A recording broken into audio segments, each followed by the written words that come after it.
Bueno, buenas noches, mi nombre es Gabriela Carazay y en este video vamos a trabajar un texto que nos quedó pendiente, si bien lo dejamos implícito en todos los otros videos de adolescencia, que se llama La metamorfosis de la pubertad, según Freud, en 3 ensayos, que es el último apartado. Síganme. Los tiempos de la sexualidad son la sexualidad infantil, por un lado, y por el otro lado, la sexualidad de la pubertad o de la latencia pubertad-adolescencia.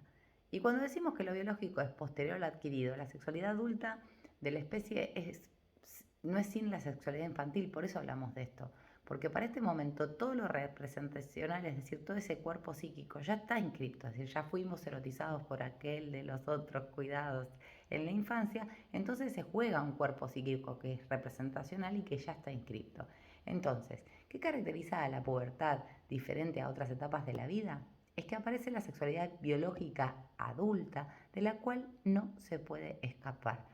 Y lo que pasa es que tampoco dejan de existir representaciones de aquello que ocupe. No hay representaciones de aquello que empieza a existir en el cuerpo y tiene efectos estructurales, inscripciones que van a ser importantísimas. El adolescente entonces se tiene que defender de esto y lo primero que hace el puber es desmentirlo. ¿Se acuerda cuando hablábamos que también desmentía su propio cuerpo, que pasaba por lugares y era medio torpe porque desconocía las extremidades y que habían crecido? Bueno, esta forma es una más de desmentir aquello que en realidad el puber no quiere afrontar, por lo tanto se defiende. Y hasta el momento el puber no reconocía esas sensaciones nuevas que ocurrían. Entonces, el yo está todo el tiempo significando y tiene que darle un significado a aquello que le está pasando. Y solamente lo puede hacer con las representaciones que tiene hasta el momento, que cuáles son. Son las representaciones infantiles.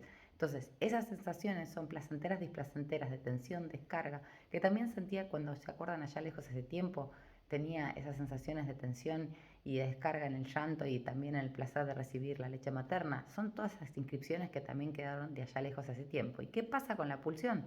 Bueno, nunca deja de ser autoerótica, pero busca un objeto más estable. Lo genital ahora sí recubre todo eso autoerótico, pero este aspecto sigue estando en juego. Además, desde el desarrollo fisiológico, permite la procreación, es decir, la sexualidad madura en tiempos de lo biológico, y para que esto pueda ser llevado a cabo se requiere un acto sexual, es decir, un otro y además el estímulo. ¿Y cómo son estos estímulos? Bueno, desconocidos y de alguna manera conocidos de otra forma, porque por eso decimos que son novedosos, pero no tan novedosos. Además, la procedencia de estos estímulos es exterior de las zonas erógenas y desde el interior del organismo pasan otras cuestiones, pero por sobre todo lo proveniente de la vida anímica, que es lo representacional, está en juego. En el humano, esto último, es decir, lo representacional, tiene un papel importante. Para este momento el campo ya está copado por esas representaciones infantiles. Por eso todo esto nuevo aparece solo cuando aparece la vivencia. Es decir, yo puedo, y acá está el ejemplo, de haber leído sobre orgasmos, pero hasta que no lo pase, hasta que no lo vivencie, no lo voy a poder comprender. Entonces necesita ser vivido para ser experimentado. La teoría no puede reestructurarlo sin esta vivencia. ¿Qué pasa con la libido en la pubertad? La libido va a investir en forma diferente otros objetos que ya investiga. En la niñez el posicionamiento entre lo activo y lo pasivo no están diferenciados. Se podría referir a esta etapa por poseer una bisexualidad constitutiva. No están establecidos aún esos posicionamientos que sí después se establecen. Este posicionamiento en la pubertad se establece, es decir, uno queda permitido y el otro queda reprimido. Y el que queda reprimido va a encontrar otras vías de aplicación, pero se posiciona en la forma de relación con el objeto que tiene que ver con la salida del oedípico. ¿Se acuerdan cuando hablábamos de que la corriente sexual pasa a la corriente tierna y se sublima en la latencia? Bueno, después la corriente sexual va a tener otra búsqueda de objeto, por eso va a ser permitida de otras maneras. Tiene que ver con la salida del oedípico. Es importante diferenciar, dice acá el texto, activo de pasivo, de varón, mujer, de femenino, masculino y de macho y hembra. Todo esto se comienza a establecer en la pubertad y en la latencia está caracterizada por la aparición de la represión y de los diques morales. ¿Se acuerdan del asco, la vergüenza? Entonces establece la elección de tipo de objeto y se va por el objeto. Pero pasa algo en el puber de 8 a 12 con respecto a la elección de tipo de objeto que se juega en lo representacional todavía porque aún no están los diques muy formados y presentes. Por el momento no está destinado a ejecutarse lo sexual, puede ejecutarse, pero aún está en esa búsqueda y se juega lo representacional. Es decir, el ejercicio de la sexualidad todavía es autoerótico, es necesario dar descarga y entonces aparece el orgasmo como la gran descarga en la masturbación. Entonces lo autoerótico siempre es con alguien porque siempre está en juego lo representacional. La sexualidad del puber es autoerótica, es decir, es masturbatoria. Cuando se refiere a la elección de objeto, no se elige el género de objeto.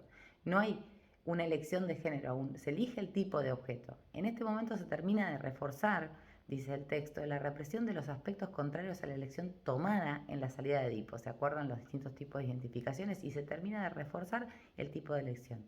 ¿Qué otra cosa se establece en la salida de Edipo que guiará la elección del objeto? Bleichmann plantea, que es esta autora tan fascinante, en la salida del complejo de Edipo guiará la elección de lo sexual y de lo tierno. Entonces lo que ocurre con una nueva regulación es la prohibición del incesto, es decir, el incesto es la que regula la elección de objeto. También en el Edipo aparece también el superyo que indica, con este no, es decir, no voy a elegir a padre-madre porque no se puede, entonces también en lo edípico hay un posicionamiento en cuanto a la castración, al complejo de castración.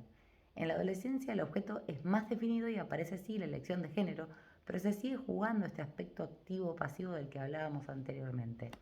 Y dice, por último, que en la página 205 va a hablar, en este texto de 1905, Freud, de lo siguiente. Bueno, en la página 205, la barrera del incesto dice, el respeto de esa barrera es una exigencia de la sociedad. El deshacimiento de la autoridad parental es algo cultural, no biológico. Por lo tanto, decimos que podemos no estar con padre y madre gracias a la barrera del incesto, que es social y cultural, si no estaríamos con ellos. Y bueno, por último decimos que esto de que lo biológico viene después de lo adquirido va a tener que ver con esto de que antes fuimos erotizados, erogenizados por el otro los primeros cuidados y por lo tanto ya teníamos este cuerpo psíquico representacional y no es todo tan novedosísimo. Aunque sí hay experimentaciones que tenemos que hacer per se porque si no, no podemos teorizarlas, autoteorizarlas luego. Entonces, vamos a decir que lo biológico llega después de lo adquirido porque ya está inundado nuestro psiquismo por esos cuerpos representacionales de la infancia. Bueno, espero que les haya gustado hasta aquí todo lo que tuvo que ver con la metamorfosis de la pubertad.